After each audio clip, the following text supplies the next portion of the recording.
So I think there's a couple of ways of getting engagement from the board and executive leadership. I think the first one is just forget this notion that information security is about reducing risk by saying no to everything.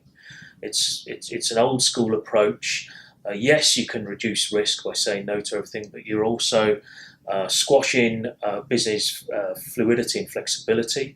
You're creating shadow IT and shadow security as a result of it, which is stuff you just don't know anything about, which is even greater risk than saying yes to something in the first place. I think the role of the CISO and the role of the security group is to help the business do more, sell more, be able to hit the market with more product or a broader range of skills or whatever, maintain shareholder value, increase shareholder value. That's the core business of a CISO. But by doing so through the judicious use of information security. So you can start to engage your board by talking about risk profiles. What is the board, what is the business willing to accept from a risk perspective? It's not for security to say what you can and can't do.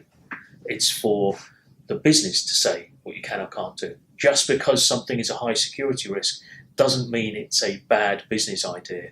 It could be a very valid business move to continue anyway. I think the other way as well is to start communicating with the executive leadership, etc., in a way that means something to them. More often than not, that's financial.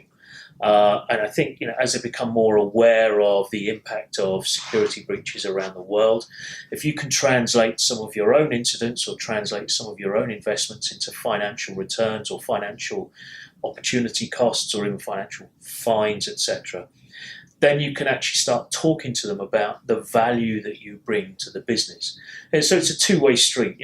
They're being more made aware of these things through the media, and we need to bring things to them in a way that makes sense to them.